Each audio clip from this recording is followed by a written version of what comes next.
Hey, we're going to finish up with 2003 AP exam, FRQ. This is number 5 and 6. So number 5, a coffee pot has the shape of a cylinder with a radius of 5 inches, as shown in the figure.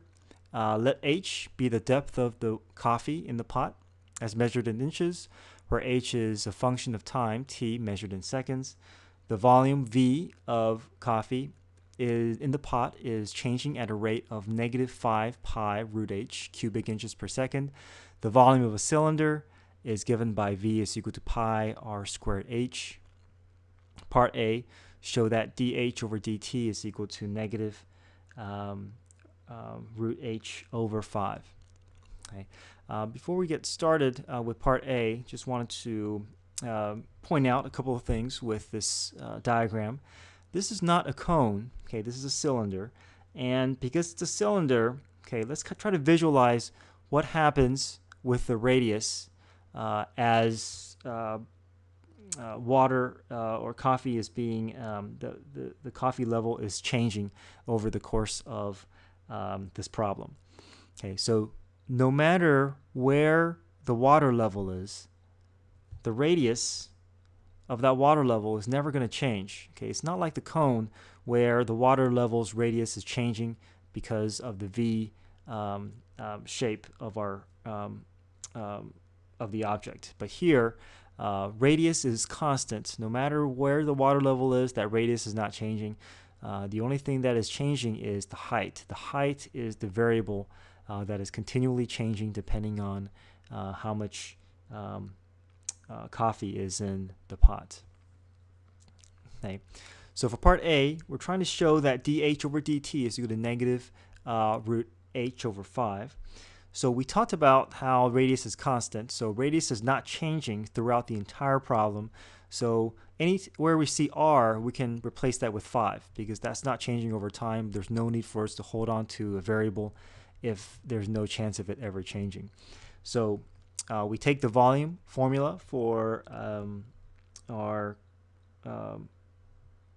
cylinder and pi r squared h, replace r with 5, so pi times 25h, so v is equal to 25 pi h. Okay. We want to find the derivative with respect to time. This is a related rates problem, so v becomes dv over dt. 25 pi is just a coefficient. Remember, pi is not a variable. It's just a number, just like 25. So the derivative of a constant coefficient times a variable is simply the coefficient times the derivative of that variable. So the derivative of 25h will be 25 dh dt. Therefore, the derivative of 25 pi h will be 25 pi dh over dt.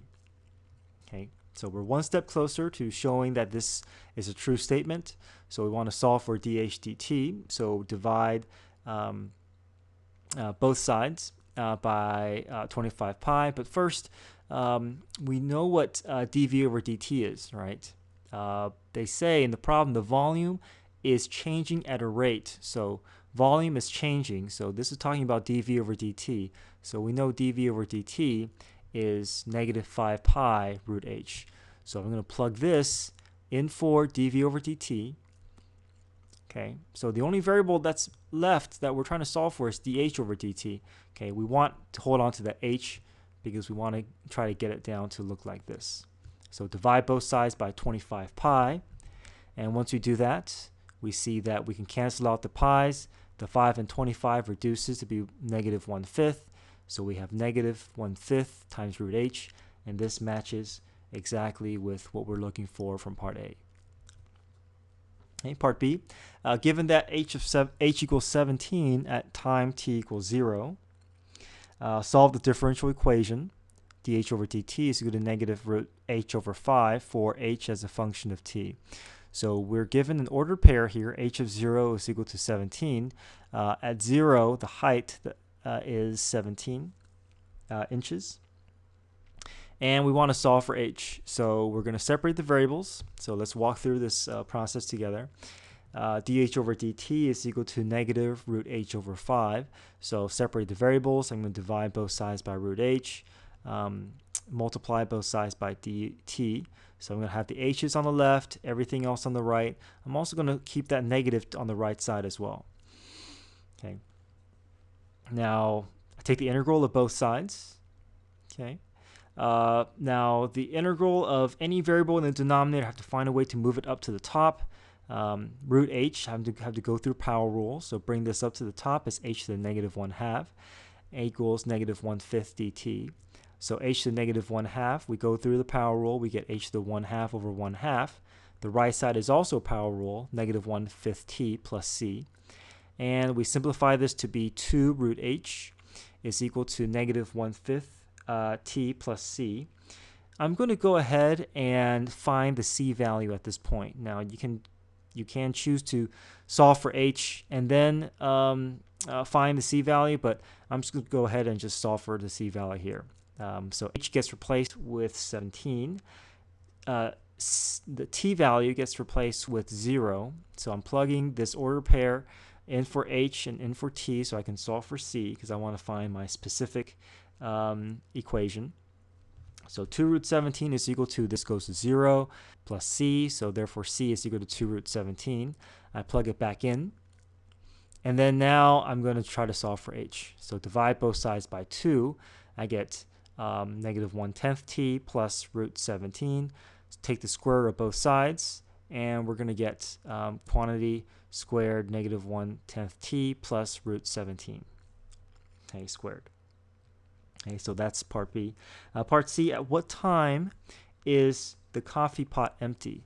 So coffee pot is empty when h is equal to 0.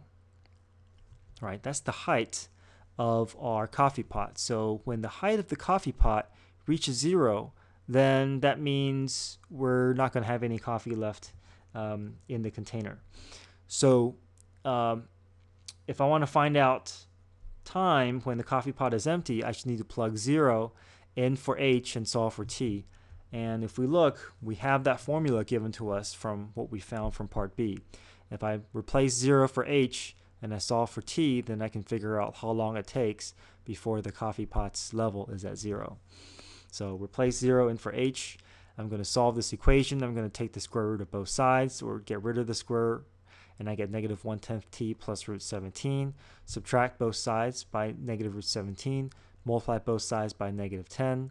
And two negatives cancel out to be a positive, so t is equal to 10 root 17. Okay, last problem here. Number 6.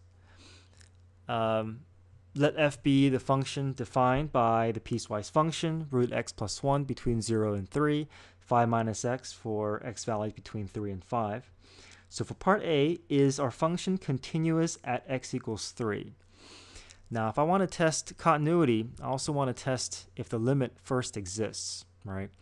So first of all, we can see if the limit exists by plugging these x values into the piecewise functions and see if they give us the same y values. Okay, and if they give us the same y values, then we're going to get two piecewise functions that's going to connect to the same point.